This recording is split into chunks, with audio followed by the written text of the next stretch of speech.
Jaya Shri Prabhupada.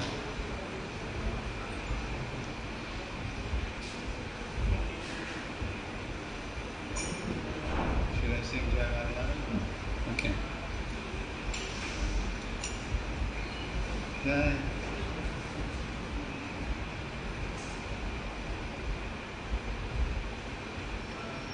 Jaya Radha Madhava Jaya Kunja Bihari Jaya Radha Madhava Jaya Kunja Bihari Jaya Radha Madhava Jaya Kunja Bihari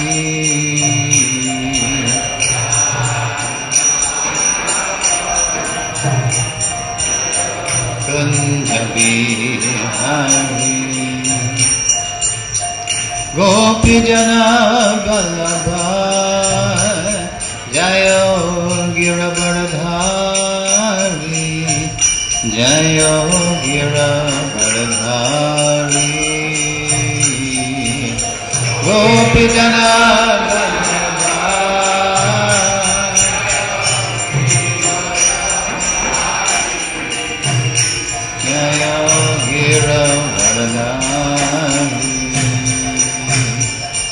Gopi Jana Vallabha Jaya Giravardhari Jaya Giravardhari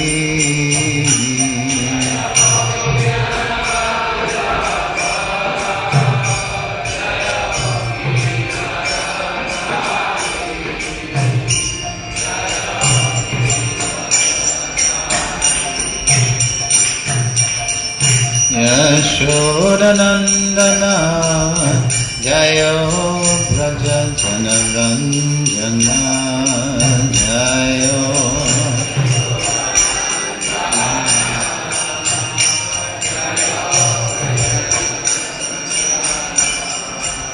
Jayo Yashodanandana Jayo Braja Janaranjana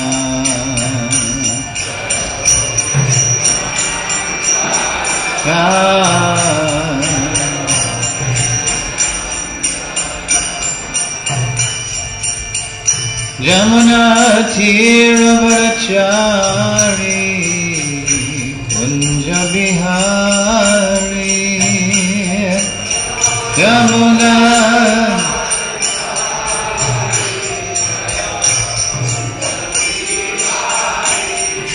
Jaya Jamuna Tiravarachari Kunja Bihari Jaya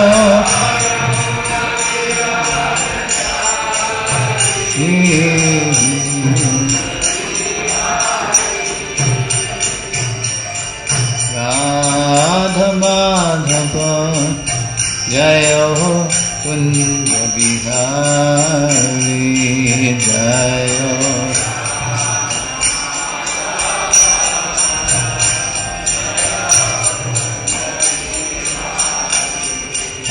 Jayo Radha Madhava Jayo Kunja Bihari Jayo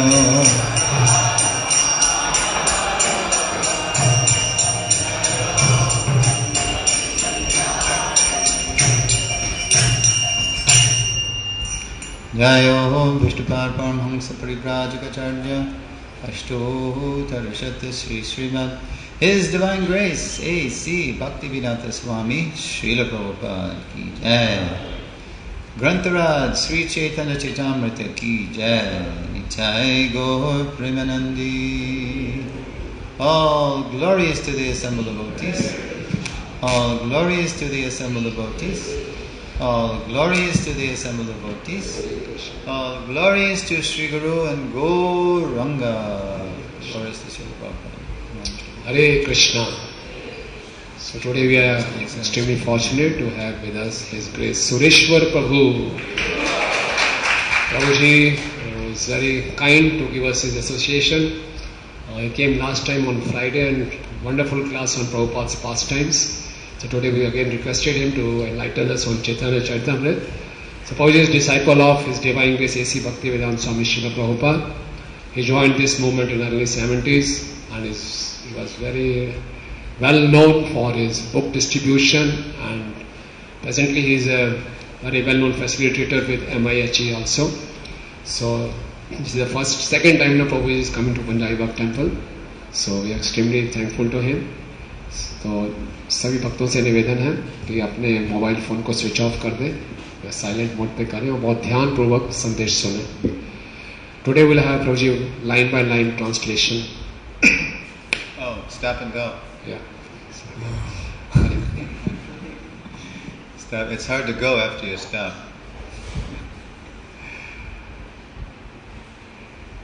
Om Namo Bhagavate Vasudevaya.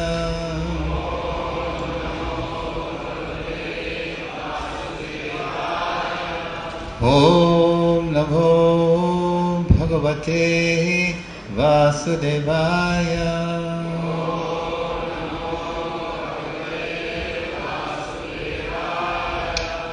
Om Namo Bhagavate Vasudevaya.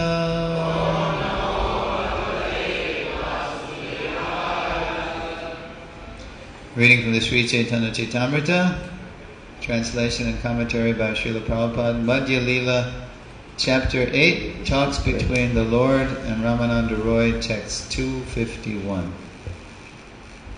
आज हम श्री चैतन्य चरितामृत से पढ़ रहे हैं अनुवाद एवं तात्पर्य mister divine grace Srila Prabhupada ji के द्वारा. Is that on? Hare Krishna. Can you hear? Yeah? Okay. अध्याय 8 श्लोक संख्या 251 मध्य लीला.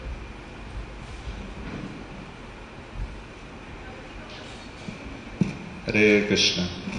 That's better. Yeah. Shreyo madhye kona shreya jivera hoysar.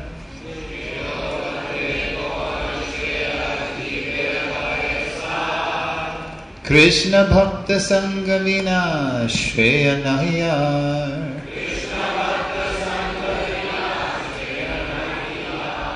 Shreyo madhye kona shreya jivera hoysar.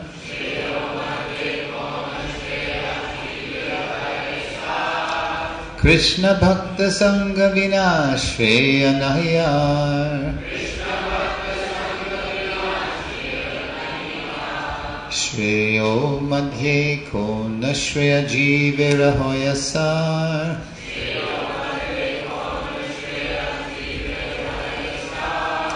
Krishna bhakta sangha vina shreya nahiyar.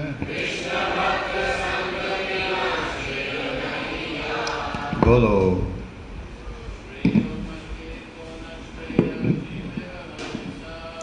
Shreyo madhye kona shreya jiver hoyasar. Krishna bhakta sangha vina shreya nahiyar. Shreyo madhye kona shreya jiver hoyasar.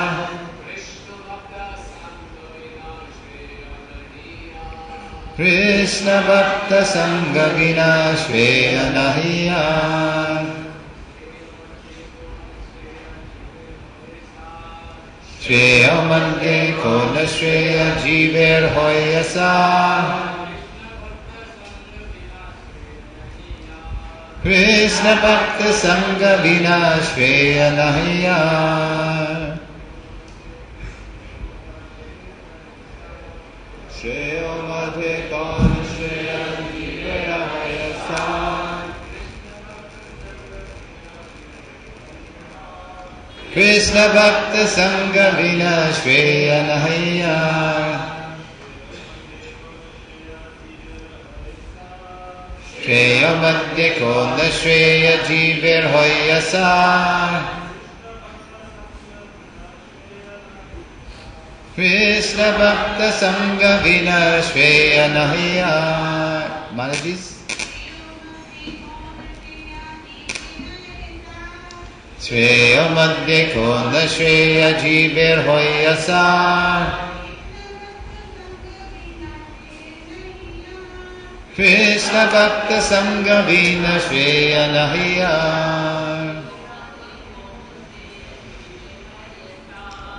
Shreya Madhya Konda Shreya Jiber Hoyasar. Krishna Bhakta Sangha Vina Shreya Nahiya.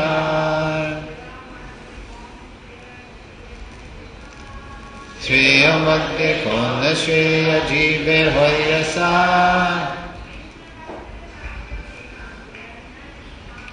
Krishna Bhakta Sangha Vina Shreya Nahiya.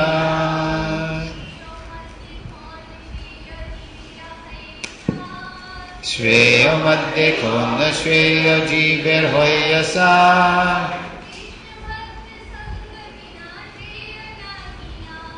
Krishna Bhakta Sangha Vina Shreya Nahiya. Synonyms. Shabdarth.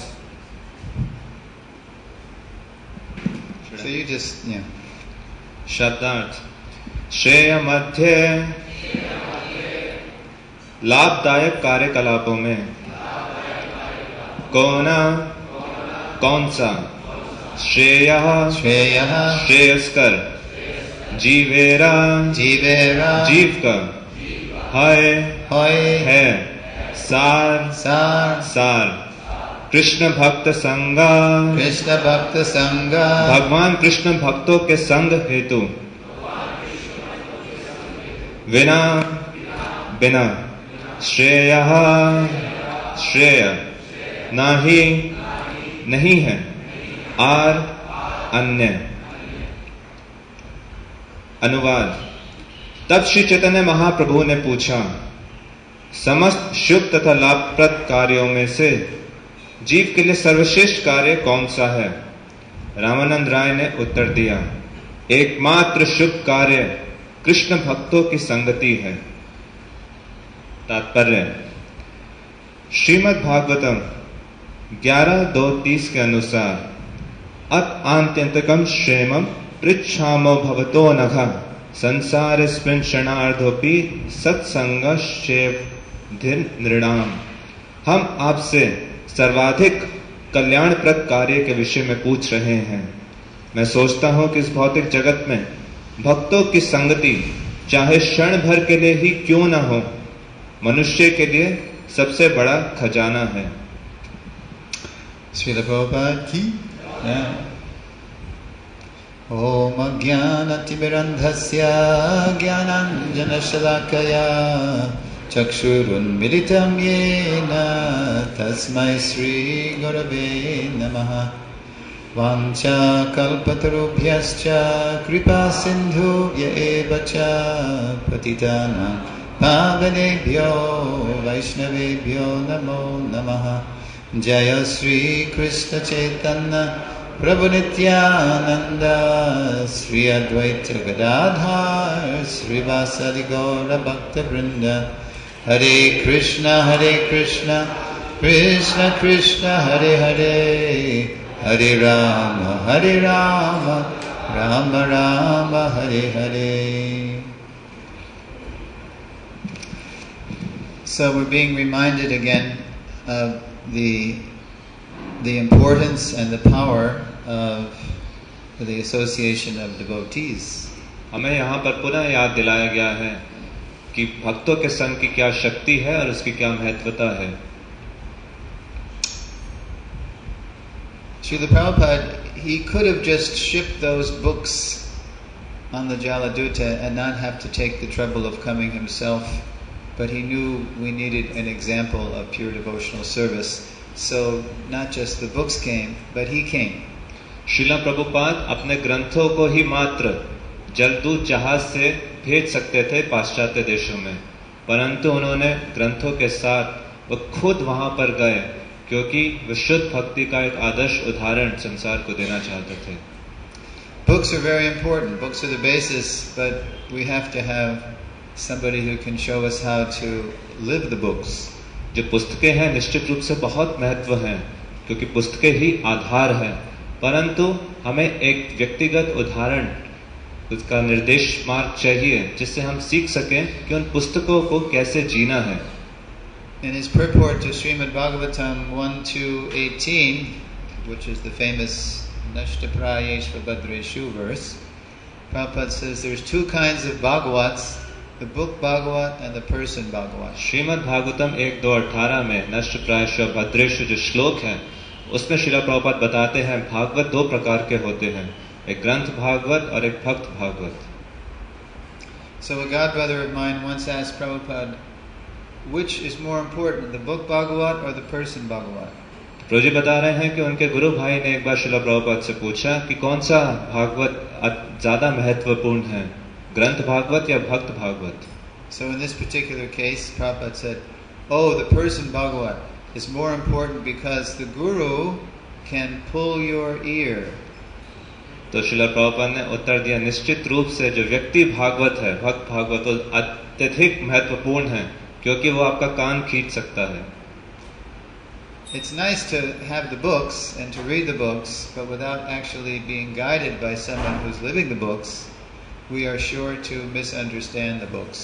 पुस्तकें होना और उनको पढ़ना बहुत अच्छी बात है, परंतु एक ऐसे भक्त के निर्देशन के बिना जो उन पुस्तकों को जी रहा है, हम निश्चित रूप से उन ग्रंथों में जो लिखा है उसमें कुछ ना कुछ नासमझी कर देंगे, उसको समझने में गलती कर देंगे. As Prabhupada would say, you can't become a doctor just by reading the medical books. जैसे श्रीला प्रभुपाद उदाहरण देते थे कि आप सिर्फ डॉक्टर मेडिकल की बुक्स को पढ़ के ही नहीं बन सकते. I think Vamsi Varana Prabhu was trained as a medical doctor, so I know when he was doing his training, he didn't just read the books. He had to have teachers teaching him how to apply the books, yeah? जैसे कि इसलिए वंशीवर्धन प्रभु हैं, वो profession से doctor हैं, तो मैं जानता हूं कि उन्होंने सिर्फ पुस्तकें ही नहीं पढ़ी, उन्होंने प्रशिक्षण भी उन्हें लेना पड़ा एक किसी डॉक्टर से. Or any of you, if you've taken training, you know that you can't just buy the books. You have to go to the classes, you have to participate in the classes, you have to hear the teacher, you have to be willing to be corrected, so many things. और आप में से जितने भक्तों ने प्रशिक्षण लिया है, आप जानते हैं कि सिर्फ पुस्तकें पढ़ना ही पर्याप्त नहीं है, आपको कक्षाओं में जाना पड़ता है, प्रशिक्षण लेना पड़ता है, निर्देश मार्ग में रहना होता है. That's why Srila Prabhupada also writes in the Bhagavatam, I believe it's in the 4th canto, that to try to become Krishna conscious outside of the society for Krishna consciousness is to live in a great hallucination. जैसे कि श्रीला प्रभुपाद चौथे स्कंद में लिखते हैं कि कोई भी व्यक्ति अगर कृष्ण भावनामृत बनने का प्रयास कर रहा है भक्तों के संग के बाहर, तो ये बहुत ही बड़ा भ्रम है. So now we're about 200 verses into this conversation between Lord Chaitanya and Ramananda Roy. तो 200 जो श्लोक हैं उसका जो ये वार्तालाप चल रहा है महाप्रभु तथा रामानंद राय के बीच में. So originally Lord Chaitanya had asked, what is the means? What's the process by which I can we can obtain the goal of life? जैसे कि 200 प्यार पहले लगभग श्री चैतन्य महाप्रभु ने रामानंद राय से पूछा था, ऐसी कौन सी विधि है जिससे मैं इस जीवन की सिद्धि प्राप्त कर सकता हूं. Who remembers the first thing that Ramananda Roy proposed? किसको याद है कि रामानंद राय ने सबसे पहला उत्तर क्या दिया था जो उन्होंने सुझाव रखा था? Yes, Varnashram, which is a perfectly good choice. Let's take a look at that. It's text 59, I think. तो इसको स्कर्णाचरण ने उत्तर दिया वर्णाश्रम, जो बिल्कुल सही उत्तर है. Oh, text 58. Well, 57. Sri Chaitanya Mahaprabhu ordered Ramananda Roy, recite a verse from the revealed scriptures concerning the ultimate goal of life. Shri Chaitanya Mahaprabhu ने रामानंद राय को आदेश दिया, जीवन के चरम लक्ष्य से संबंधित शास्त्रों में से एक श्लोक सुनाए. Ramananda replied, if one executes the prescribed duties of his social position, he awakens his original Krishna consciousness. इस पर रामानंद राय ने उत्तर दिया, यदि कोई अपने सामाजिक पद संबंधी नियत कर्मों को संपन्न करता है तो वह अपनी मूल कृष्ण भावनामृत को जागृत करता है. And in his purports, Prabhupada spends the purport praising the varnashram system as the way to go back to Godhead. तात्पर्य में श्रीला प्रभुपाद वर्णाश्रम का जो प्रणाली है उसका गुणगान करते हैं. एक ऐसी विधि है जिससे आप वापस भगवत धाम जा सकते हैं. Even though Prabhupada praised the varnashram system, 2 verses later in text 59, we find Lord Chaitanya not being satisfied with that answer. और हालांकि यहाँ पर उसका गुणगान किया गया है, 2 प्यार बाद हम देखेंगे श्री चैतन्य महाप्रभु इससे पूर्ण रूप में संतुष्ट नहीं होते. प्रभु कहे एहो बाह्य आगे कर रय कहे कृष्णे कर्मार्पण सर्व साध्य सार. You can read the translation. महाप्रभु ने कहा ये तो बाह्य है, आप मुझे कोई दूसरा साधन बतलाएं. इस पर रामानंद राय ने उत्तर दिया, सारी पूर्णता का सार ये है कि अपने कर्मों के फल कृष्ण को अर्पित किए जाएं. So Ramananda kept giving answers until finally, and Lord Chaitanya said, no, this is iho bahya, this is external. और इस प्रकार रामानंद राय अनेक अनेक उत्तर देते हैं और महाप्रभु ने कहते हैं नहीं नहीं ये तो अभी भी बाह्य है. It wasn't that Lord Chaitanya was saying this is wrong, it's just that he wants something deeper, he wants something more. दूसरे शब्दों में श्री चैतन्य महाप्रभु और गहराई में जाना चाहते थे. उन्हें कुछ ऐसा चाहिए था जो और अत्यधिक गहरा हो. So Ramananda Roy kept giving answers and Lord Chaitanya kept, dismissing the answers until finally Ramananda cited a verse where Lord Chaitanya indicated, okay, now you're on the right track. Do you know which verse that was? तो जब श्री रामानंद राय ने ऐसे उत्तर दिए तो चैतन्य महाप्रभु बार बार उन उत्तरों को नकार रहे थे. तब तक जब रामानंद राय ने एक पर्टिकुलर एक श्लोक कहा, आप में से किसी को याद है वो रामानंद राय क्या सुझाव देते हैं? ज्ञाने प्रयासमुदपास्य नमन्ते एव जीवन्ति सम्मुखरितं भवदीयवार्तां स्थाने स्थिताक्षुदिगतं तनुवान् मनोभिर् ये प्रायसो जितो Pyasitais Trilokyam. This is Bhagavatam 10:14-3. Lord Brahma is saying, when one gives up the process of speculative knowledge, the way of trying to know the truth by the power of one's own brain, and Brahma, he's got four brains, so he ought to know. जब ब्रह्मा जी 10वें स्कंद में ये प्रार्थना करते हैं, बताते हैं कि जब कोई व्यक्ति अपने मानसिक कल्पना के अनुसार मानसिक गणना के माध्यम से भगवान को जानने का जो प्रयास है उसको बंद कर देता है. ब्रह्मा जी के खुद के 4 सिर हैं, फिर भी वो ऐसा श्लोक बोल रहे हैं. When one gives that up, but instead takes to the process of worshipping the revealed, authorized descriptions of Krishna, his name, form, qualities, and pastimes, when one does that, what happens? जब इस विधि को छोड़कर कोई व्यक्ति भगवान कृष्ण के शरणागत होकर उनकी अर्चना करता है, उनके नाम, रूप, गुण, लीलाओं इत्यादि की.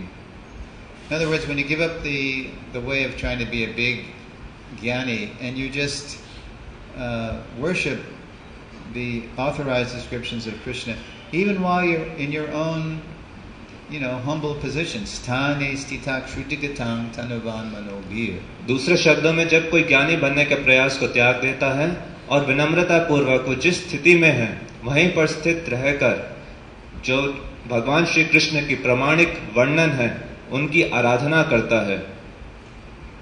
What happens? Ye prayaso jita jito pyasitais trilokya. We conquer Krishna by that submissive attitude who was otherwise unconquerable by anyone within the 3 worlds. तो इसका परिणाम क्या होता है? तो जब भगवान श्री कृष्ण जो अजीत है, जिनको जीता नहीं जा सकता, आप उन पर जीत पा लेते हैं, विजय प्राप्त कर लेते हैं. So when Ramananda Roy mentioned that verse, hearing about Krishna's pastimes, then Lord Chaitanya became interested. जब श्री रामानंद राय ने श्लोक का उच्चारण किया, भगवान श्री कृष्ण की लीलाओं का श्रवण करना, तब श्री चैतन्य महाप्रभु बहुत उनमें रुचि जागृत हुई. And those pastimes come alive when we hear them with each other. और वो लीलाएं अत्यधिक मात्रा में जीवित हो जाती हैं जब हम एक दूसरे से उसका श्रवण करते हैं. Just like I could be in the room I was just in, just reading this on my own, which I did, but then it's much more inspiring when I come and we start sharing the same topics amongst each other. उदाहरण के लिए जब मैं room में ये श्लोक पढ़ रहा था तो मैं इसको पढ़ रहा था, परंतु ये और प्रेरणादायक हो जाता है जब हम इसकी चर्चा करते हैं. Sometimes we ask, how do I study Prabhupada's books? Prabhupada's books are like a whole library. It's too much, it's too vast, it's too deep. How do I read Prabhupada's books? Where do I start? Where do I end? कभी कभार भक्त प्रश्न पूछते हैं कि मैं कैसे श्रीला प्रभुपाद के इन ग्रंथों को पढ़ सकता हूँ. इनकी अगर मात्रा देखे, इतनी सारी मात्रा में ग्रंथ हैं, इतने गहरे ग्रंथ हैं, इसकी मैं कहाँ इसका शुरुआत है, कहाँ इसका अंत है, कुछ समझ नहीं आ रहा. इसको मैं कैसे इसको शुरुआत करूँ. And it's true. Prabhupada has given us a whole library of Vedic wisdom. और ये सत्य है क्योंकि श्रीला प्रभुपाद ने हमें पूरी की पूरी लाइब्रेरी प्रस्तुत कर दी है. But we begin to taste the truth of what Prabhupada is saying and writing when we start hearing with each other, especially Prabhupada used the word systematically, step by step. और जो श्रीला प्रभुपाद ने जो लिखा है, जो बोला है, जो वो सत्य है, उसका हम आस्वादन करना प्रारंभ करते हैं जब हम एक दूसरे से इनको सुनते हैं, बोलते हैं, इनकी चर्चा करते हैं. और श्रीला प्रभुपाद ने विशेष रूप से शब्द इस्तेमाल किया है बहुत ही systematically. Are you still teaching Bhakti Shastri here? Are you still teaching Bhakti Shastri? Yeah. So that's why Prabhupada, when Prabhupada started talking about Bhakti Shastri, when 2 books had come out, Teachings of Lord Chaitanya and a heavily abridged Bhagavad Gita, as soon as 2 books had arrived in Iskcon, in 1969, then Prabhupada's vision, of course, soaring off to the end of the millennium, he starts talking about all these systematic courses. जैसा कि अभी भक्ति Shastri course हो रहा है, तो आप जानते हैं कि जो श्रीला प्रभुपाद ने भक्ति शास्त्री कोर्स सबसे पहले इसका वर्णन किया, उस समय सिर्फ 2 ही पुस्तकें थी. श्रीमद् भगवत गीता आई थी और श्री चैतन्य महाप्रभु की शिक्षाएं. उस समय 1969 में, क्योंकि निश्चित रूप से जो प्रभुपाद जी का जो दृष्टिकोण है, विजन है, वो बहुत ही दूरदर्शी है. And then what happens is when we start studying with each other systematically, step by step, then we start going deeper into the Shastra. जब हम भक्तों की संगति के अंदर इन ग्रंथों को सिस्टमैटिकली पढ़ते हैं, तो हम शास्त्रों की गहराइयों में प्रवेश करते हैं. And we're no longer just sort of skipping across the surface, but we're diving and surfacing. As Prabhupada says, the great aquatics, they like to dive and surface in the Bhakti Rasamrita Sindhu. तो हम जो भक्ति रसामृत का जो सागर है उसके किनारे पे ही नहीं रहते, हम उसके अंदर जाते हैं और अंदर गोते लगाते हैं. What I wanted to do for the balance of this class, which is all about the importance of association of devotees, is to revisit a conversation that Prabhupada had about this conversation way back, the last year he was with us, in 1977.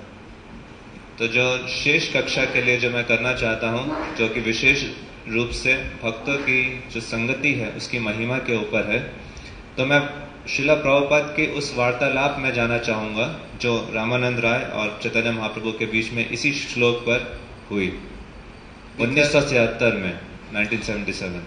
Because the message of this conversation that I will present to you, it's actually different from the message of Lord Chaitanya as regards Varnashram. क्योंकि जो वार्तालाप मैं आपको प्रस्तुत करूंगा, जो उसका संदेश है, वो भिन्न है जो ये वार्तालाप हुई जिसमें वर्णाश्रम के बारे में चर्चा होती है.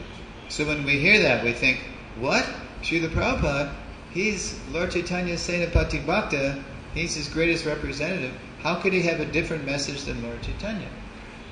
तो कई बार लगता है क्या जो श्रीला प्रभुपाद चैतन्य महाप्रभु के सेनापति भक्त हैं, वो एक ऐसा संदेश कैसे दे सकते हैं जो चैतन्य महाप्रभु के संदेश से भिन्न है. So the conversation happened on February 14th, 1977. तो 14 फरवरी 1977 In the West, we call this Valentine's Day. Do they have Valentine's Day in India? तो ये शायद भारत में वैलेंटाइंस डे होता है. Cupid's Day, right?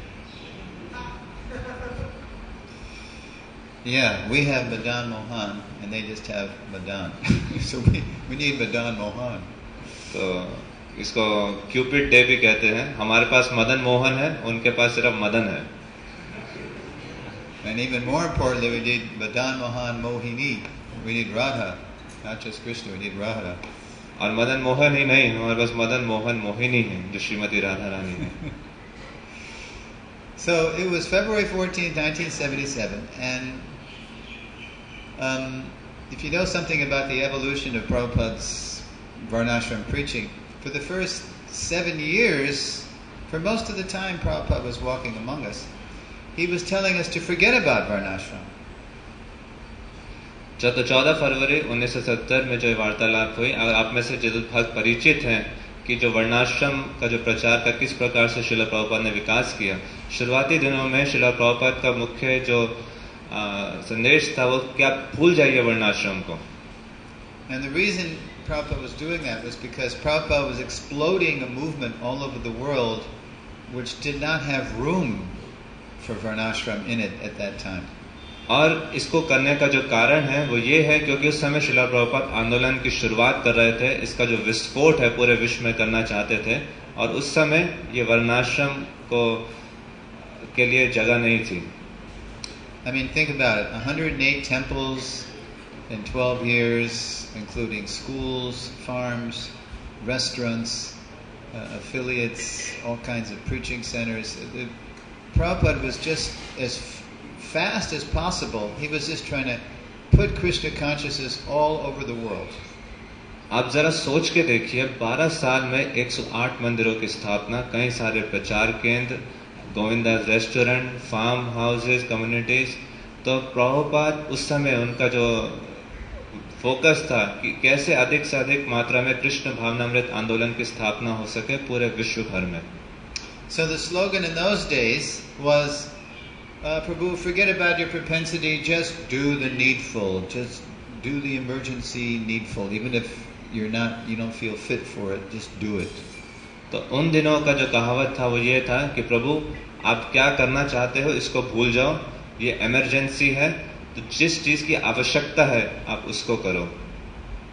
So in that mood, Prabhupada was turning, 20-year-olds into sannyasis. तो इसी mood के अंतर्गत श्रीला प्रभुपाद 20 साल के युवकों को सन्यासी बना रहे थे. And sometimes the candidates would say, Srila Prabhupada, I don't know if I can do this my whole life. और तो कभी कभार जो शिष्य थे वो कहते थे कि श्रीला प्रभुपाद मुझे नहीं पता कि मैं पूरे आजीवन ये कर पाऊंगा. And Prabhupada would reply, that's okay, this is an emergency, this is called battlefield commission. When everybody is, when you don't have enough people, or a lot of your people have been killed, then immediately the general will say, okay, now you're a captain, you just be a captain. So just do it. तो श्रीला प्रभुपाद ने कहा आप घबराओ मत, ये आपातकालीन अवस्था है, इमरजेंसी है. जैसे कि युद्ध हो रहा हो और इमरजेंसी हो तो जो कमांडर है वो कई सारे लोगों को कैप्टन बना देते हैं, तो उसी प्रकार से उन्हें अलग अलग पोस्ट दे देते. So Prabhupada was so powerful as Krishna's military field commander. It worked for a time. It worked. He was, just appointing people this and that, and you, 19-year-old Shivananda, you go to Germany, you open up Germany. He didn't know Germany, He just, okay, so he just went to Germany. And Guru Das said that Prabhupada said to him in Jamuna, in Delhi, they were on a train to Allahabad, but this train stopped in Delhi, and Prabhupada said to Jamuna and Guru Das, okay, get down from the train, go do something, go start something. In Delhi. They didn't know anything. They didn't know anybody in Delhi. और श्रीला प्रभुपाद इतने शक्तिशाली थे कि ऐसा कुछ समय के लिए कार्य भी किया. 19 वर्ष के शिवानंद थे. श्रीला प्रभुपाद ने कहा कि आप जाओ जर्मनी में जाके सेंटर खोलो. उन्होंने आज तक जीवन में जर्मनी नहीं गए थे, ना जर्मन भाषा पता थी, उनको वहां भेज दिया.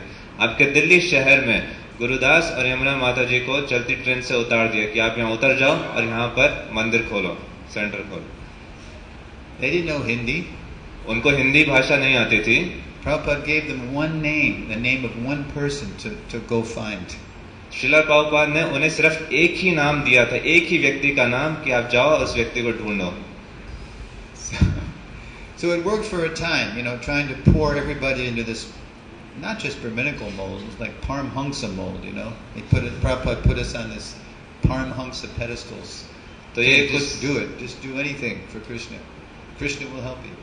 तो एक कृष्ण भक्ति को फैलाने के लिए श्रीला प्रभुपाद ने ऐसा कदम उठाया, और ऐसा नहीं कि सारे जो लोग हैं उनको ब्राह्मण के स्तर पर नहीं, उनको बिल्कुल परम हंस के स्तर पर लाके रख दिया कुछ समय के लिए। And then in 1974, Prabhupada completely reversed his position on Varnashram. तो 1974 में श्रीला प्रभुपाद ने वर्णाश्रम के ऊपर जो उनका स्थिति थी, उनका जो दृष्टिकोण था, उसको पूरा विपरीत दिशा में बदल दिया। He said on morning walks in Vrindavan and Mayapur in March during the Mayapur festival, the first Mayapur festival of any big size, he said, so we must start Varnashram colleges immediately. तो 1974 में मायापुर जो उत्सव, जो पहला एक विशाल स्तर पर जो उत्सव मनाया गया मायापुर के अंदर, उस समय सुबह की सैर पर श्रीला प्रभुपाद ने कहा तो हमें वर्णाश्रम संस्था की स्थापना कर देनी चाहिए। Everywhere, wherever we have got our center, we should have a Varnashram college. जहाँ जहाँ हमारे केंद्र हैं, वहाँ वर्णाश्रम कॉलेज की स्थापना कर देनी चाहिए। Because what was happening was we were finally catching on to how to distribute books, but there was a lot of resistance to our book distribution because we were very immature and we were, not leaving people with a favorable impression. We were just pushing the books on people and they were not liking that. तो क्या हो रहा था कि हालांकि हम प्रयास कर रहे थे किसी ना किसी तरह हम जो पुस्तक वितरण है उसको जारी रख सकें, परंतु जो जन साधारण है उन पर क्या प्रभाव पड़ रहा था, उनके ऊपर उन्हें लग रहा था कि हम पर पुस्तकें थोपी जा रही हैं। कोई जो भक्त हैं एक अच्छा इम्प्रेशन आम जनता पर नहीं छोड़ रहे थे, जोर जबरदस्ती कर रहे थे। So people, they thought we were a dangerous cult because we were just pushing our books on people, asking for donations. There's no tradition of begging in America. You don't beg. तो लोगों को लगता था कि जो हमारा जो भक्त है बहुत ही खतरनाक कट्टरवादी हैं, क्योंकि उस समय वो डोनेशन मांगते थे और अमेरिका के अंदर जो भीख मांगना, डोनेशन मांगना, इसका तो कोई प्रचलन ही नहीं था। I mean, they do fundraise in America, but they don't do it the way we were doing it. America में फंड इकट्ठा किया जाता है, परंतु इस तरीके से नहीं जैसे हम कर रहे थे। So Prabhupada said, the society is in chaos. There's so much violence, there's so much cow slaughter, abortion had just been legalized in America. If they're in chaos, how will they understand our message? They need to get a cool brain. तो श्रीला प्रभुपाद ने कहा कि पूरे के पूरे जो समाज है उसमें बिल्कुल उथल पुथल मची हुई है, वहाँ पर इतनी हिंसा है, गर्भपात को प्रमाणिकता मिल गई है, तो वो इतने गायों का वध हो रहा है, इस ऐसी स्थिति में जो हमारा संदेश है वो किस प्रकार से समझेंगे। So we must organize ourselves, Prabhupada said, in such a way that they will be attracted to actually read the books, because you can distribute the books, but unless you're showing people a better way to live, better than the chaos of modern society, they won't take you seriously. तो श्रील प्रभुपाद ने कहा हालांकि आप पुस्तकें वितरण कर रहे हैं, परंतु जब तक हम उनको जीने का एक बेहतर शैली, एक ज्वलंत उदाहरण प्रस्तुत नहीं करते, तब तक वो हमें गंभीरता से नहीं लेंगे, तब तक वो हमारे संदेश को नहीं पढ़ेंगे। So the devotees on these morning walks were totally bewildered. You can see in the photos from the time, they're looking at Prabhupada like, what is Prabhupada saying? He's always saying, forget about Varnashram. Now he's saying we have to have a Varnashram college with every center. तो जब शिष्यों ने श्रील प्रभुपाद से बातें सुनी तो आप चित्र में देखेंगे हर कोई प्रभुपाद की तरफ देख रहा है और बहुत ही कंफ्यूज है कि प्रभुपाद ये क्या कह रहे हैं। पहले प्रभुपाद कहते थे कि वर्णाश्रम छोड़ दो, इसकी परवाह मत करो, और अभी प्रभुपाद कह रहे हैं कि जो वर्णाश्रम कॉलेज है उसकी स्थापना करो। So that's when Prabhupada started pushing self-sufficient communities, farm communities. He said, this civilization will not last. The oil will not last. The motor cars, all the pollution, the exploitation. What will you do, Prabhupada challenged us, when the cities close? What will you do when the cities close? तो श्रीला प्रभुपाद ने उसी समय से बहुत stress किया कि जो self sufficient, खुद आत्म पर्याप्त जो समाज है हम उसकी रचना करें, क्योंकि प्रभुपाद जानते थे कि जो सभ्यता है ये ज्यादा लंबे समय तक नहीं चलेगी. बहुत ही जल्दी जो ऑयल है, पेट्रोल है, सब खत्म हो जाएगा. ये जितनी मोटर गाड़ियां हैं ये बंद हो जाएंगी. तो जब सिटी पूरी बंद हो जाएगी तब वो लोग क्या करेंगे? What will you do when you can't breathe the air anymore, like in Delhi, right? तब क्या करोगे जब आप ठीक रूप से सांस भी नहीं ले पाओगे, जैसे कि दिल्ली के वातावरण में है? What will you do when you can't drink the water anymore? आप क्या करेंगे जब आप पानी को नहीं पी पाएंगे? What will you do when you can't trust what you're buying in the market? To the fruits and the vegetables, it's all full of poison stuff. आप क्या करेंगे कि जब आप जो मार्केट से सब्जी फल खरीद रहे हैं उस पर आपको बिल्कुल विश्वास नहीं है, जाने कैसे कैसे जहरीले पदार्थों के द्वारा वो बनाई गई है. We are Hare Krishna people. We need to develop our own educational system, our own economic system, our own culture. Even Prabhupada said we can have our own currency. In Mayapur he said we'll call them not dollars but chaitanyas. तो श्रीला प्रभुपाद ने कहा हमारे कृष्ण लोग हैं, हमें अपनी सभ्यता खुद निर्माण करनी चाहिए. हमारा जो एजुकेशन सिस्टम है, रहन सहन का जो पूरा सिस्टम है, यहाँ तक कि जो हम करेंसी भी यूज करते हैं, प्रभुपाद ने कई बार उदाहरण दिया खासकर मायापुर में कि कैसे हमारी खुद की करेंसी होनी चाहिए जिसमें डॉलर रुपीज नहीं होंगे, वो चैतन्य के माध्यम से चलेगी. So Prabhupada said, it's not that we need varnashram. At this point he was saying that. We're devotees. He was very generously saying, we're devotees. But we need to show them a society that works, a better way to live. So we need to start this varnashram. तो इस समय श्रीला प्रभुपाद कह रहे थे कि हमें वर्णाश्रम की आवश्यकता है. हम भक्त हैं, हमें एक अच्छा उदाहरण प्रस्तुत करना चाहिए पूरे समाज के लिए, इसलिए हमें वर्णाश्रम की आवश्यकता है. But it didn't happen. Despite Prabhupada preaching so much about it from 74 especially to 76, we were too busy trying to fulfill his order to double book distribution to think about how to establish a new culture. We were too neophyte. तो परंतु उस समय ऐसा नहीं हुआ. विशेषकर 1976 में प्रभुपाद ने इस पर बहुत बल दिया, परंतु हमारा जो अत्यधिक समय था हम बहुत ही व्यस्त थे. जो श्रीला प्रभुपाद का निर्देश है कि हर साल जो पुस्तक वितरण है उसको डबल करने के लिए, तो प्रभु जी कह रहे उस समय हम बहुत ही नए थे और हम इस बात को नहीं समझ पाए. But then in 1977, in Prabhupada's last year with us, he again brought up varnashram, and he was saying that we must do this not just for their sake, but for our sake. Prabhupada was saying we need us, his disciples, needed it. तो जो श्रीला प्रभुपाद का अंतिम वर्ष था 1977 में, तो उसमें भी श्रीला प्रभुपाद ने बहुत बल दिया कि हमें निश्चित रूप से इसको करना चाहिए, सिर्फ इस समाज को उदाहरण प्रस्तुत करने के लिए ही नहीं, उनके लिए नहीं, परंतु अपने खुद के समाज के लिए भी. भक्तों की इसकी आवश्यकता है. So in this conversation, if you have the Bhaktivedanta database, you can read it. It's February 14th, 1977. There are recordings. It's the second conversation of that day. There's two. तो अगर आपके पास वेदावेस है आप जा सकते हैं, इस जो वार्तालाप है इसको आप ढूंढ सकते हैं. 14 फरवरी 1977, तो ये दूसरी वार्तालाप है. उस दिन 2 वार्तालाप रिकॉर्ड हुई, इसका ऑडियो भी अवेलेबल है. So it's Srila Prabhupada, Harishari Prabhu and Satsvarup Maharaj. तो श्रीला प्रभुपाद, हरिशौरी प्रभु और सत्स्वरूप महाराज.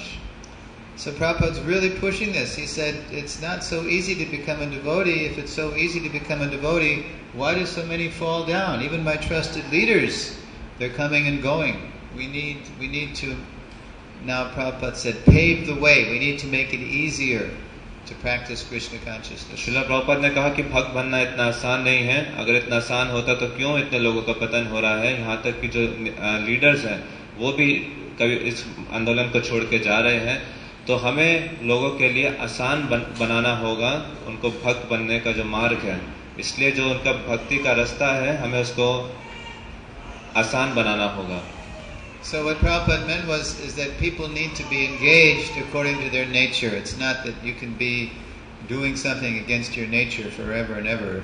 You can't be on an emergency mode, all the time. You have to mainly be engaged according to your nature. तो श्रीला प्रभुपाद के इसका कहने का क्या अर्थ था कि जो भक्त है उनको उनकी प्रकृति के अनुसार सेवा में लगाना चाहिए. आप आजीवन इमरजेंसी मोड पर नहीं चल सकते. But then Satsvarup Maharaj said, but Lord Chaitanya, when Ramananda Roy brought this up, Lord Chaitanya said, Eho Bhakya, this is external, you must go further. तो सतस्वरूप महाराज ने कहा कि जब रामानंद राय चैतन्य महाप्रभु के बीच में वार्तालाप हो रहा था और रामानंद राय ने सुझाव दिया तो महाप्रभु ने कहा, ए हो भाइये, ये तो भाइये है, आप आगे चलिए. So Prabhupada said, yes, Lord Chaitanya said, Eho Bhaya, this is external, because Sri Chaitanya Mahaprabhu, he's nothing of this world. He's in the mood of Radha. तो श्रीला प्रभुपाद ने कहा, हाँ ये भाइये है, क्योंकि और एक कथन किसके द्वारा कहा गया है? श्री चैतन्य महाप्रभु के द्वारा, जो इस संसार में के नहीं है, इससे बिल्कुल परे है, वो श्रीमती राधा रानी के भाव में है. So you're chanting like Sri Chaitanya Mahaprabhu, Prabhupada said? Are you chanting like Lord Chaitanya? तो श्रीला प्रभुपाद ने पूछा, क्या आप चैतन्य महाप्रभु की तरह कीर्तन करते हैं? You can't even chant 16 rounds properly, and you're saying that this is external, like you're imitating Lord Chaitanya. आप अपनी 16 माला भी ठीक रूप से नहीं कर सकते और आप कह रहे हैं कि वर्णाश्रम भाइये है. And then Hari Shari Prabhu said, but Prabhupada, I thought you said that chanting Hare Krishna replaces Varnashram. तो हरिशौरी प्रभु ने कहा, प्रभुपाद मैंने ऐसा सुना कि आपने जैसे कहा कि हरे कृष्णा जप करने से वर्णाश्रम को हम रिप्लेस कर सकते हैं. And it's true. For the first 7 years Prabhupada was preaching in the West, he said, look, forget about Varnashram. Just chant Hare Krishna, distribute books, have festivals, distribute prasadam, have gorgeous deity worship. And that's the program for Kali Yuga. और सत्य, ये बात सत्य है. पहले 7 वर्ष श्रील प्रभुपाद इसी का प्रचार कर रहे थे कि आप वर्णाश्रम का परवाह मत करो, आप हरे कृष्णा संकीर्तन में भाग लो, बड़े बड़े उत्सवों का आयोजन करो, प्रसाद का वितरण करो, पुस्तकें वितरण करो. So Prabhupada said, chanting will not stop. Chanting will go on. But side by side, we need to organize ourselves better so the devotees can actually be rightly situated according to their nature. Srila Prabhupada ने कहा कि जो ये chanting है ये बंद नहीं होने वाली, ये इसको बिल्कुल जारी रखना है, परंतु साथ साथ हमें अपने समाज को इस तरह आयोजित करना चाहिए कि जो भक्त हैं ठीक रूप से सेवा में लग सके.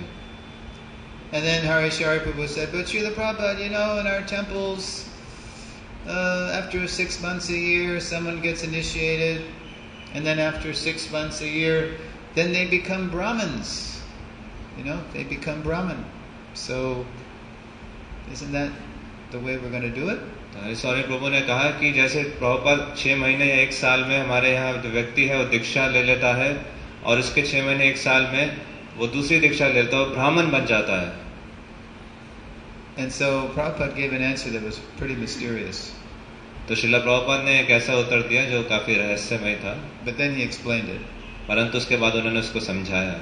He said, if someone is naturally, well, first Prabhupada said, why make a farce? Why be ludicrous? If somebody is not qualified Brahminically, then why initiate him like that? Let him remain in his position, sthane stitak, shrutagatam tanuvan manobir, and let him chant Hare Krishna, serve Krishna from his natural varna, and go back to Godhead. पहले श्रीला प्रभुपाद ने उत्तर दिया कि दिखावटी रूप से उसको ब्राह्मण दीक्षा देने का क्या आवश्यकता है. अगर उसके पास पर्याप्त योग्यता नहीं है, वो अपनी जिस स्थिति में है उस स्थिति में रहे, हरे कृष्णा का जप करे और जो सेवा मिली है उसको करे और वापस भगवत धाम जाए. And that answer was actually consistent with what Prabhupada wrote back in the Varnashram part of the conversation. Prabhupada's quoting the Gita verses where Krishna says in the 18th chapter of the Gita, he's saying, now hear from me, O son of Pritha, how by following one's qualities of work, one can become perfect. और ये उसी तरह है जो श्रीला प्रभुपाद ने यहाँ तात्पर्य में लिखा, जिसमें गीता के श्लोक को उद्धृत करते हुए कहा, भगवान श्री कृष्ण कह रहे हैं कि अब आप सुनो कि किस प्रकार जो अपना नियत जो स्वाभाविक धर्म का पालन करने से आप पूर्णता प्राप्त कर सकते हैं. And how do you become perfect? By following your qualities of work. You use those qualities to worship the Lord. तो जो आपका जो स्वभाव है उसको आप उसके माध्यम से आप भगवान की पूजा करते हैं. So, and then Prabhupada reiterated, we have to make the way, we have to pave the way. He said, we have to make it easy. We have to let people get aboard now Krishna consciousness according to their natural position. We can't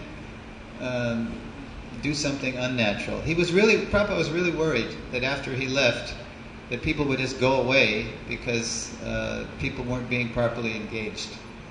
तो हमें जो लोगों के लिए जो रास्ता है उसको हमें उनके लिए जो रास्ता है उसका निर्माण करना पड़ेगा, क्योंकि श्रीला प्रभुपाद बहुत चिंतित थे कि मेरे जाने के बाद ऐसा ना हो कि सारे के सारे लोग कृष्ण भावनामृत छोड़कर चले जाएं. तो जो उनकी मूलभूत जो प्रकृति है, स्वाभाविक प्रकृति के माध्यम से उनको सेवा में लगाया जाए. So why did I bring that story up? Because the whole verse is about the importance of association of devotees, especially the importance of association with our foundational devotee, our foundational Shiksha Guru, Srila Prabhupada, whose Vani is very broad and deep. तो मैं इस प्रसंग को यहाँ पर क्यों रख रहा हूँ, क्योंकि जो आज का विशेषकर श्लोक है जिसमें भक्तों की महत्वता के बारे में बताया गया है कि भक्तों के संग का कितना महत्व है, और विशेष रूप से इन भक्तों की जो पूरे संगति समाज के जो आधार हैं, फाउंडर हैं, यानी फाउंडर आचार्य श्रीला प्रभुपाद, जिनकी वाणी इतनी विस्तारित है और इतनी गहरी है. Understanding Srila Prabhupada is not so easy. Srila Prabhupada को समझना इतना सरल नहीं है. Because he'll appear, and there's the key word, appear to say things which are contradictory. तो ऐसा दिखने में लगता है कि श्रीला प्रभुपाद कुछ ऐसे बातें कह रहे हैं कि जो एक दूसरे के विरोधी हैं.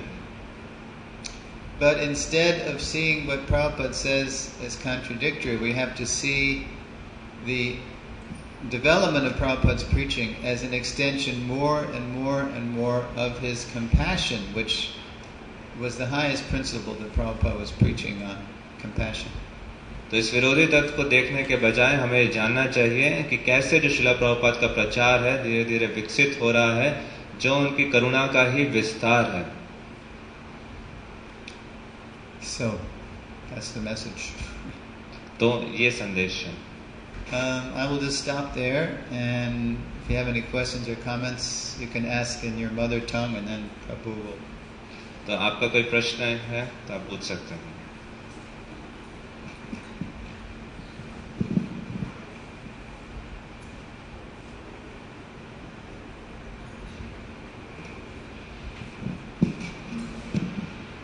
Hare Krishna Prabhuji. Prabhupada used to say that our movement is to make brahmanas. So then how the training to the Kshatriyas, Vaishyas will be given? Yes, well, Prabhupada especially, that was the, so to speak, the tune he was singing for the early years of Iskcon. He was trying to put a head back on society. तो प्रभु जी का प्रश्न है कि कभी कभी हमने पढ़ा है, सुनते हैं, श्रीला प्रभुपाद कहते थे कि जो हमारा का पूरा आंदोलन है वो ब्राह्मण बनाने के लिए है. तो प्रभु जी उत्तर दे रहे हैं कि प्रभुपाद जी का ये मूड आंदोलन प्रचार के शुरुआती दिनों में था, जहाँ पे प्रभुपाद का पूरा प्रयास था इस समाज का जो सिर है उसको कैसे पुनः स्थापित किया जा सके. And it's true. The head is the most important part of the, just as the head is the most important part, the command and control system, important part of the body. So the most important part of the social body is the Brahminical community. और ये सत्य है, क्योंकि पूरा के पूरे शरीर का जो सबसे महत्वपूर्ण अंग है वो है सिर. उसी प्रकार से जो समाज का सबसे महत्वपूर्ण अंग है वो है ब्राह्मण समाज. Because unless the head is working properly, the arms won't work properly, and the belly won't work properly, the legs, everything will be out of order. क्योंकि जब तक सिर ठीक रूप से कार्य नहीं करेगा तब तक आपके हाथ, पैर, पेट इत्यादि वो भी ठीक रूप से कार्य नहीं करेंगे. You see, if people have a physical handicap, if they have a good head, they can still do a lot. What's that verse? Real strength is to be strong in intelligence. तो आप देखेंगे हालांकि कोई शारीरिक रूप से विकलांग हो सकता है, परंतु अगर उसका सिर ठीक है, बुद्धि ठीक है, तो आप देखेंगे फिर भी वो बहुत सारी सेवाएं कर सकता है. जैसे कि एक ये श्लोक में भी कहा गया कि जो असली शक्ति है वो बुद्धिमत्ता की शक्ति है. But if the head is crazy, then the whole body becomes crazy. परंतु अगर बुद्धि ही बिल्कुल भ्रष्ट है, वो व्यक्ति पागल है, तो आप देखेंगे पूरा का पूरा शरीर ही पागल है. You don't know what to do. You don't know what to say. You don't know how to live. आपको नहीं पता क्या करना है, क्या कहना है, कैसे जीना है. So, but when the head is clear, then you can develop the rest of the social body. परंतु अगर सिर ठीक रूप से स्थित है, तो आप बाकी जो सामाजिक वर्ग है उसको आप विकसित कर सकते हैं. So when we look at, say, chapter 12 of the Gita, devotional service, texts 8 through 10, you get in those texts 8, 9, and 10 the three kinds of people who, as the Hare Krishna movement becomes more widespread and mature, is going to be serving Krishna. जैसे कि 12वें अध्याय में श्लोक 8, 9, 10 में आप पढ़ते हैं कि किस प्रकार से. Text 8 is, Krishna says, just think of me. That's what pure devotees can do all the time, not spontaneously think of Krishna. 8वें श्लोक में भगवान श्री कृष्ण कहते हैं कि आप सदैव मेरा स्मरण कीजिए, और शुद्ध भक्ति ही करते हैं. And in text 9, Krishna says, if you can't always think of me, then follow the rules and regulations of Bhakti Yoga, because by doing that, you will develop a desire to attain to me. तो 9वें श्लोक में कहते हैं अगर आप सदैव मेरा स्मरण नहीं रख सकते, तो आप भक्ति योग के नियमों का पालन करें, और इस रूप से आप मुझे प्राप्त करने की इच्छा को जागृत कर सकेंगे. So that's what most people in this room, we're sadhakas, we're practicing devotees, it's devotional service and practice. और इस कक्ष के अंदर अत्यधिक भक्त इस स्तर पर है कि हम साधक हैं, नियमों का पालन कर रहे हैं, जिससे हम भगवान को प्राप्त करने की इच्छा प्राप्त कर सकें. And then in text 10, Krishna says, if you can't follow the rules and regulations of Bhakti Yoga, then just try to work for me, because by working for me, you will come to the perfect stage. और अगले श्लोक में भगवान श्री कृष्ण कह रहे हैं अगर आप नियमों का पालन नहीं कर सकते, तो आप मेरे लिए कार्य कीजिए, और इस प्रकार कार्य करने से आप जो सिद्धि का स्तर है उस पर आ जाएंगे.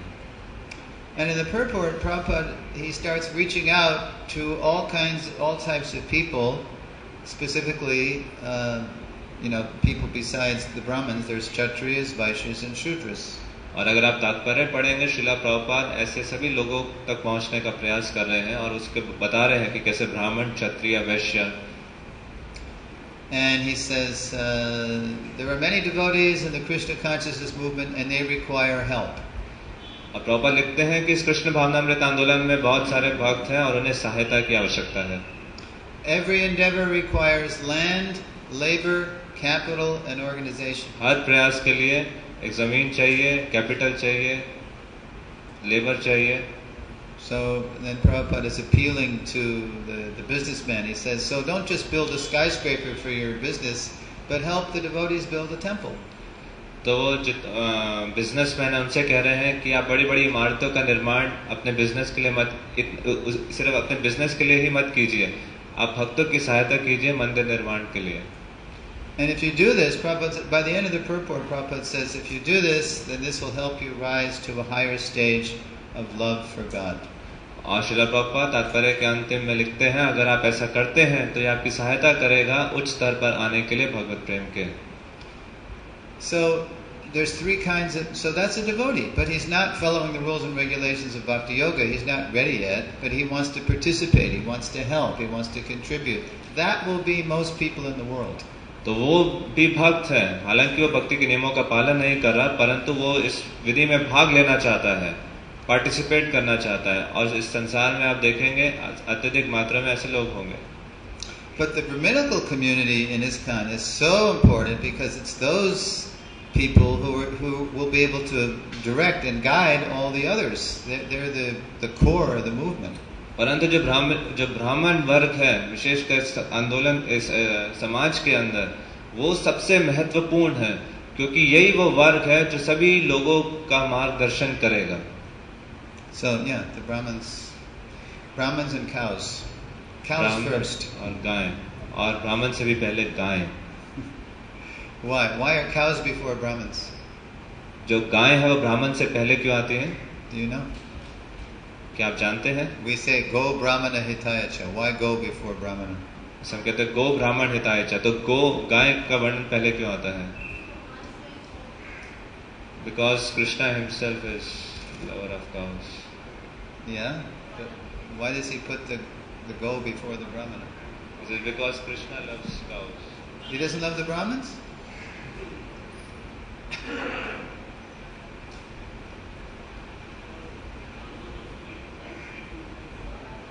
Cow ghee, and what before you ghee? What else? What do you need? You need cow milk. You need the liquid religion. In his Light of the Bhagavad book, it said that there's a miracle in milk because if you get milk as it is, not the kind you buy in the store, that's been homogenized and manhandled for shelf life, and it's not even milk. That milk as it is, fresh from the cow, it has the capacity, the miraculous capacity, to refine the human brain tissue so we can assimilate the subtle form of spiritual knowledge, Prabhupada says. क्योंकि जो गायों से दूध मिलता है उसको चमत्कारी भोजन भी कहा जाता है, या उसको तरल धर्म के रूप में जाना जाता है, लिक्विड रिलीजन. क्योंकि उसको अगर आपको वास्तविक दूध मिल रहा है, आजकल जो दूध मिलता है जिसमें इतना सारा मैनिपुलेशन होता है, उसकी बात नहीं कर रहे. गाय का वास्तविक दूध अगर आप पीते हैं तो उससे बुद्धि के अंदर ऐसे सेल्स विकसित होते हैं जिससे हम ये जो सूक्ष्म आध्यात्मिक ज्ञान है इसको ग्रहण करने की क्षमता विकसित करते हैं. So without cow protection, there is no Brahminical culture. गाय रक्षा के बिना ब्राह्मणिक जो कल्चर सभ्यता है उसका प्रश्न ही नहीं उठता. And cows also are defenseless creatures. At least a Brahmin is in a human body. He can protect himself a little more. He has a bigger brain. So the cow is more vulnerable. So we need to protect the cow. और क्योंकि जो गाय है वो किसी प्रकार से विरोध नहीं करती, अपनी रक्षा का उसका कोई जरिया नहीं है. ब्राह्मण जो है मनुष्य शरीर में अपनी रक्षा कुछ ना कुछ कर सकता है, परंतु जो गाय है वो कुछ भी ऐसा नहीं करती, इसलिए उनको रक्षा की अत्यधिक आवश्यकता है. So yes, we're still trying to put a head back on society. We still need to develop our own Brahminical community. But at the same time, we need to be able to engage people from all walks of life in the Hare Krishna movement so we can actually build a whole movement, a whole culture. तो निश्चित रूप से जो ब्राह्मणी का जो वर्ग है वो सबसे महत्वपूर्ण है, परंतु इसके साथ साथ पूरे समाज को जोड़ने के लिए हमें बाकी जो वर्ग हैं उन पे भी ध्यान देना चाहिए. And these city temples are so wonderful because they're like gateways to Goloka. You see Sri Sri Radhika Raman there, and they're inviting everybody to join the dance party. And it's an invitation. It's a vision of the spiritual world. विशेष रूप से जो शहरों में मंदिर हैं वो इतने महत्वपूर्ण हैं क्योंकि ये पूरा एक द्वार है आध्यात्मिक जगत के लिए. जैसे हम देखते हैं राधिका रमन यहाँ पर हैं, तो ये पूरा आध्यात्मिक जगत का दृष्टि यहाँ पर प्रस्तुत करते हैं. तो भगवान की जो नृत्य पार्टी है, डांस पार्टी, इसमें ज्वाइन करने के लिए. But 42 years ago, it's been 42 years now, Prabhupada said, along with the temple, you have to have a Varnashram college to start showing people, first beginning with ourselves, how to develop a whole Krishna-centered society, a whole culture. तो 42 वर्ष पूर्व श्रीला प्रभुपाद ने निर्देश दिया था कि जहाँ भी मंदिर है वहाँ वर्णाश्रम कॉलेज होना चाहिए.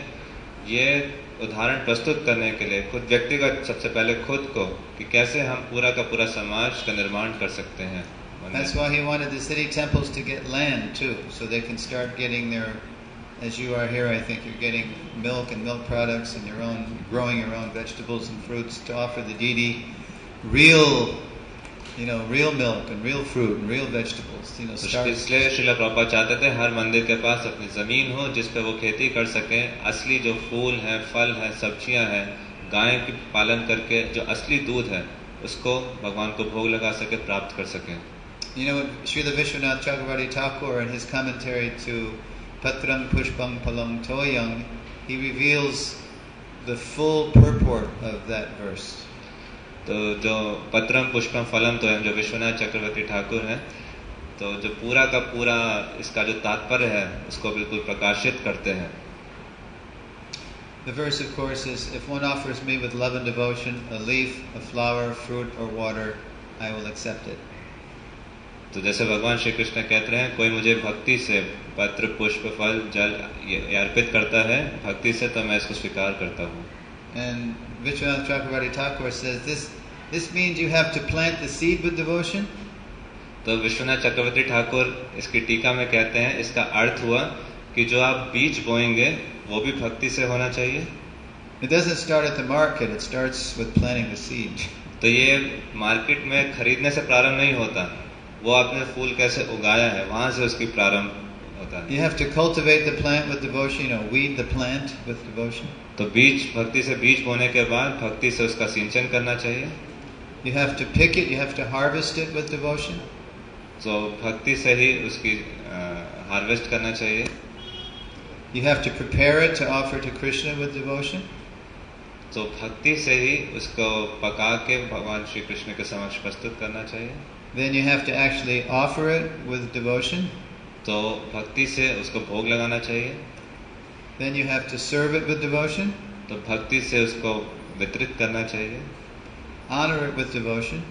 उसका जो ग्रहण भक्ति से करना चाहिए.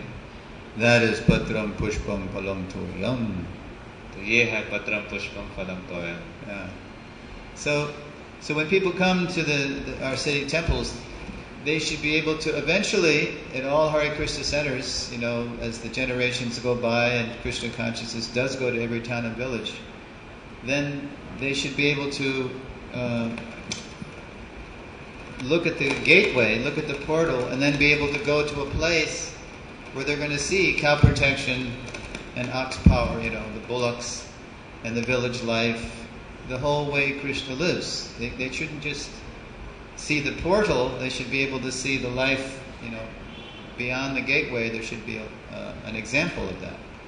तो जैसे जो शहरों में मंदिर हैं, जो लोग यहाँ पर आए, जो द्वार है जो गोलोक वृंदावन का, तो इसी के दर्शन ना करें, परंतु एक जीवंत ऐसा जीने की शैली का भी दर्शन कर सके कि जहाँ पर गोरक्षा है, जो बैल है, किस प्रकार से खेती की जा रही है, किस प्रकार से अपना ही खाना उगाया जा रहा है, इस प्रकार. Otherwise we could be accused of false advertising. Oh, you're advertising, there's a cowherd boy and a cowherd girl and there's cows on the altar.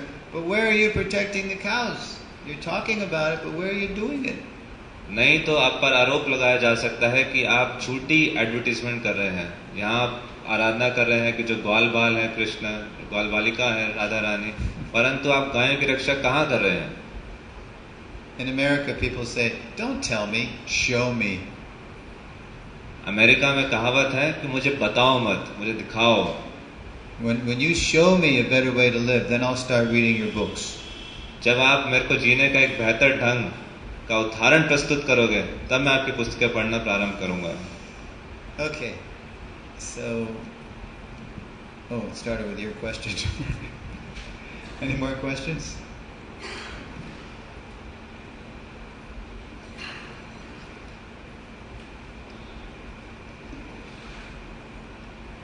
All right, everybody agrees?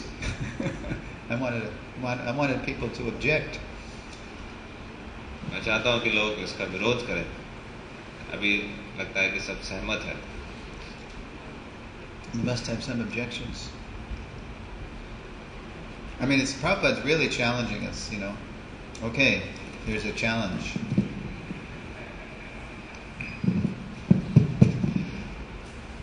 Prabhuji, I disagree.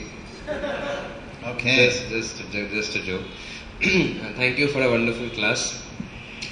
I wanted to ask you that although in practical situation what I find is that normally because of maybe due to teaching obligations or the temple obligations, it's not always I find or I feel practical that we always remain engaged as per our nature.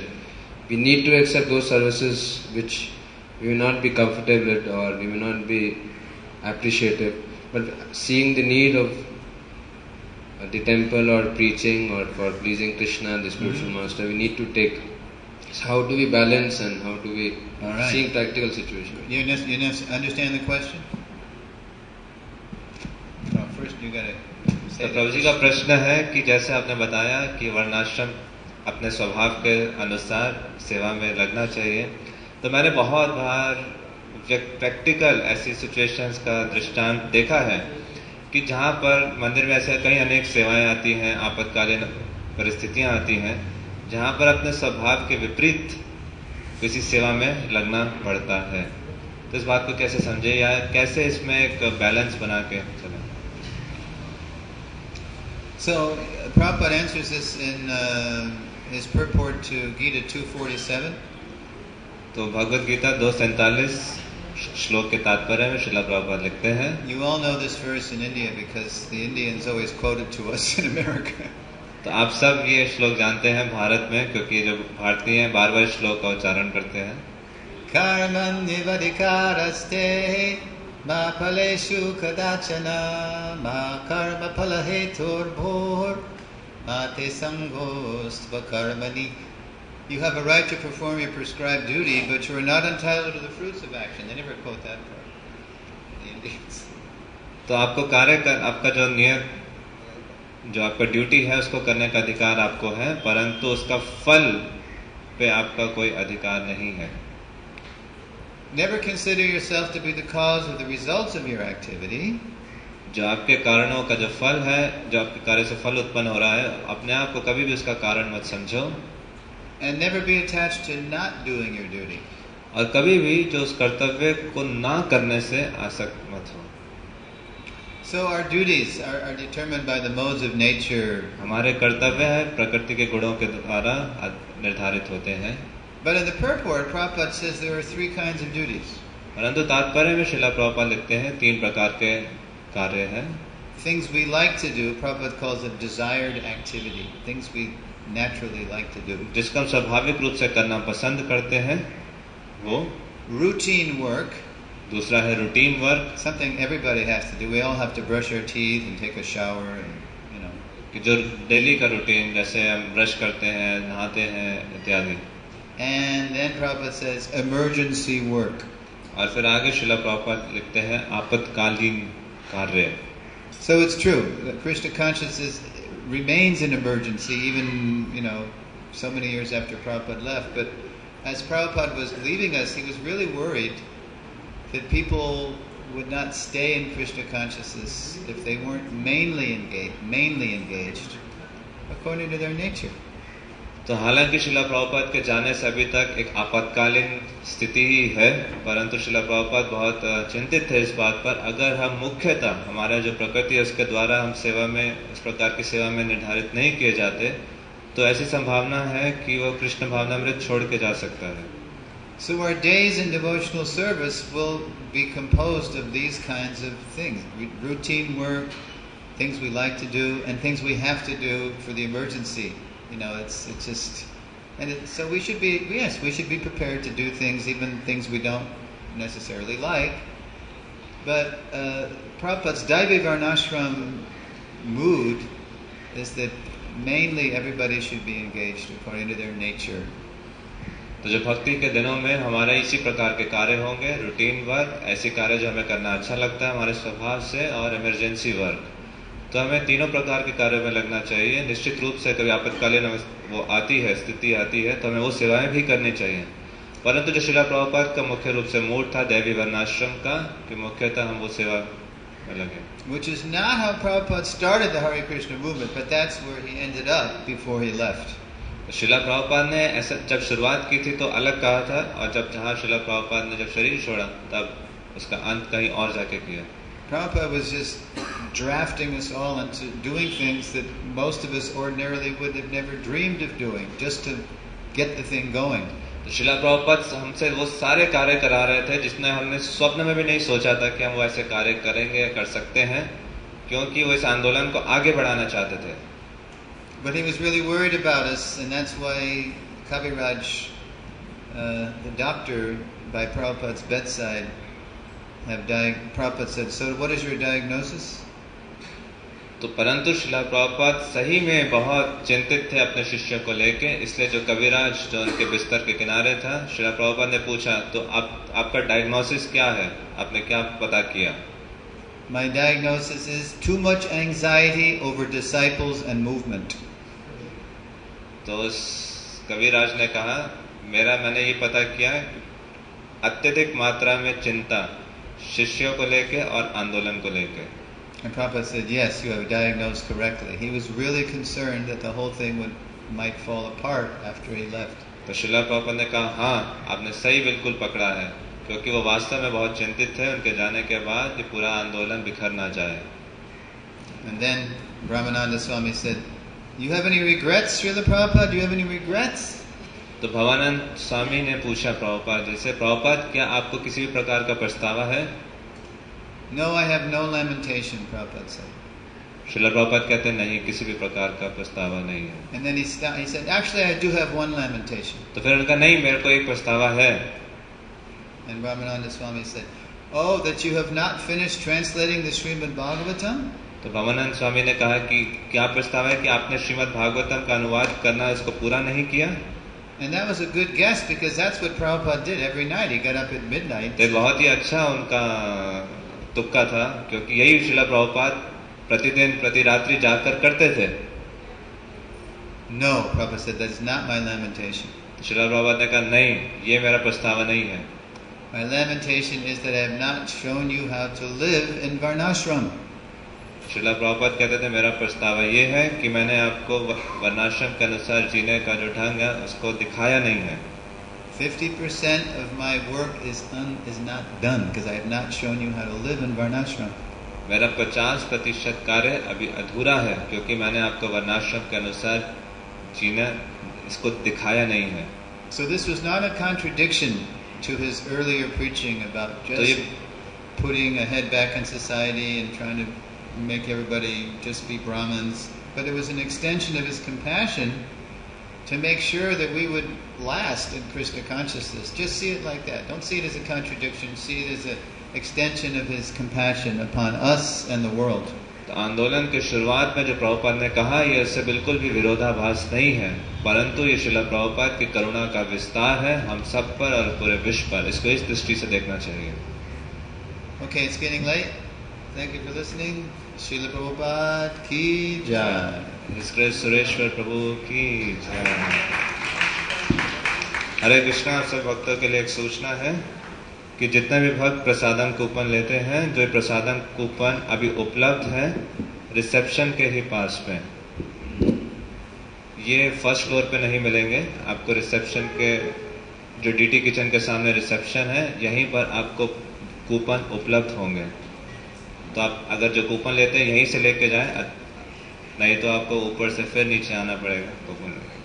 धन्यवाद. हरे कृष्ण.